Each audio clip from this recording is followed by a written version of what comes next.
नमस्ते दोस्तों, आपका मेरे चैनल पर स्वागत है। चलिए आज एक नई कहानी सुनते हैं। दिल छू लेने वाली कहानी, बेटी से बनी बोझ। काजल अपने माता पिता की बहुत लाडली थी। उसके 3 बड़े भाई थे, इसलिए कोई भी चीज़ मांगने पर उसी वक्त उसके सामने हाजिर हो जाती। पूरे घर की रौनक थी काजल। काजल पूरे परिवार और नौकरों पर राजकुमारी की तरह हुक्म चलाती थी। स्कूल में भी पूरा रौब था उसका। बड़े घर की लाडली जो थी। धीरे धीरे वक्त गुजर गया और काजल स्कूल से कॉलेज में आ गई। पता ही नहीं चला। कॉलेज में उसके ठाट बाट, बड़ी गाड़ी में आना जाना, हर दिन नया फैशन देखकर हर कोई उससे दोस्ती करना चाहता था।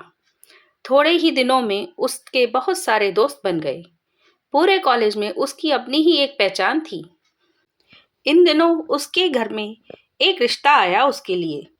खानदानी लोग थे और पापा की पुरानी जान पहचान थी उनके साथ।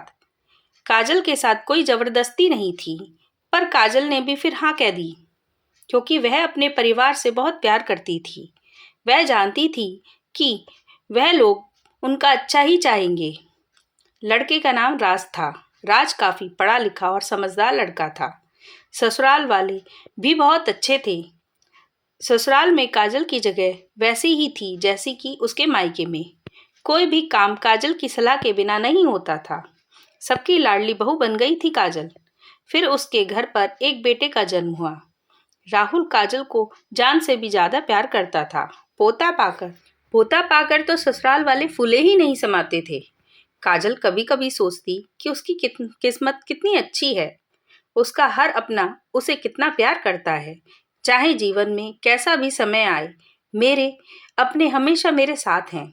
मैं कभी अकेली नहीं हो सकती। कितनी खुशकिस्मत हूँ मैं। पर शायद काजल की खुशियों को उसकी अपनी ही नज़र लग गई। एक दिन वह मायके जाने की जिद कर बैठी। राज को बहुत काम था, लेकिन वह फिर भी उसे ले गया। रास्ते में उसकी गाड़ी का एक्सीडेंट हो गया। काजल, राज और उसकी राहुल बहुत बुरी तरह से जख्मी हो गए। काफी दिनों के इलाज के बाद राज और राहुल तो ठीक हो गए, लेकिन काजल पूरी तरह ठीक न हो सकी। सर पर चोट लगने के कारण वह अपनी आंखों की रोशनी खो बैठी। अब काजल की किस्मत जैसे उल्टे पांव चलने लगी। मायके वाले कुछ ही दिनों तक उससे मिलने आते रहे, फिर कभी कभार फोन पर ही बात करके हालचाल पूछ लेते। धीरे धीरे ये सिलसिला भी खत्म हो गया। ससुराल वालों की सहानुभूति भी काजल के लिए कम होने लगी। घर में किसी को पास बैठने के लिए कहती तो उसे जवाब मिलता, बहुत काम है, अब तुम भी तो हाथ नहीं बटा सकती। राज भी चिड़चिड़ा सा हो गया था। बस राहुल ही था जो उसके साथ हंसते खेलने का वक्त गुजर जाता था। एक दिन काजल के हाथ से कुछ सामान गिर गया, जिसकी वजह से राहुल को हल्की सी चोट लग गई। काजल के सास ससुर ने राहुल को उससे अलग कर दिया कि कहीं उसके न देखने की वजह से बच्चे को नुकसान न हो जाए। काजल अंदर से टूट चुकी थी। एक दिन उसने अपने सामने सबके सामने मायके जाने की इच्छा रखी, तो राज उसे तुरंत मायके छोड़ आया, जैसे कि वो सभी यही चाहते थे। लेकिन राहुल को उसके साथ नहीं भेजा गया। काजल कभी राहुल से दूर नहीं रही थी, पर अपनी कमी के कारण उसने ज्यादा बहस भी नहीं की। काजल को लगा कि वह 3-4 दिन बाद वहां रहेगी और थोड़ा हवा पानी बदल कर आ जाएगी, क्योंकि वो बहुत दिनों से कहीं बाहर भी नहीं गई थी और घर वाले भी इतने दिनों बाद उसे देखकर कितने खुश होंगे। काजल के घर पहुंचने पर सब लोग बहुत खुश हुए। खाने में सब कुछ काजल की पसंद का ही बना था।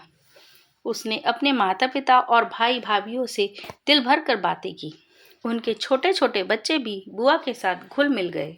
रात को सोने के वक्त वह जब कपड़े बदलने लगी तो उससे पता चला कि उसका बैग तो बहुत भरा हुआ था। वह सब समझ गई कि उसका सारा सामान उसकी भाई भाभीयों ने आपस में बांट लिया। वह बहुत उदास हो गई। कुछ दिनों तक तो सब कुछ ठीक रहा, फिर जैसे सब बदलने लगा, सबका व्यवहार बदल रहा था। वह लोग जैसे थक चुके थे उससे। सब लोग घूम फिर कर बस यही पूछने लगे, राज कब आ रहा है उसे ले जाने के लिए। वह बहाना बना देती, जबकि वह जानती थी कि उस घर में अब उसके लिए कोई जगह नहीं रही। आए दिन काजल से चलते वक्त कुछ ना कुछ नुकसान हो जाता। थोड़ी बहुत टोका टाकी उसे सुनाई देती, लेकिन वह टाल देती। एक दिन उसके हाथ से लगभग एक कीमती फूलदान टूट गया। छोटी भाभी ने बहुत हंगामा मचाया। काजल के माता पिता रोज रोज के झमेलों से तंग आ चुके थे। उन्होंने राज को खुद से फ़ोन कर दिया, राज काजल को अपने घर ले जाओ। काजल को अपने परिवार वालों से यह उम्मीद भी न थी।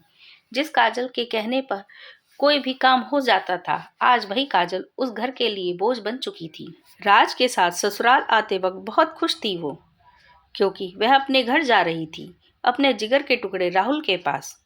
परंतु यह खुशी भी कुछ पल की ही थी। सारा बंदोबस्त पहले ही कर दिया गया था। काजल को सीधे ऊपर वाले कमरे में पहुंचा दिया गया और राहुल से दूर रहने की सख्त चेतावनी दे दी गई। एक कामवाली लता को उसकी जिम्मेदारी सौंप दी गई, जो उसके खाने पहनने जैसी जरूरतों का ध्यान रखती।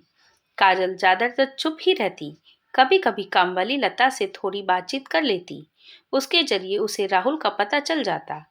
सबकी लाडली बेटी और बहू सबके लिए लाडली से बोझ बन चुकी थी।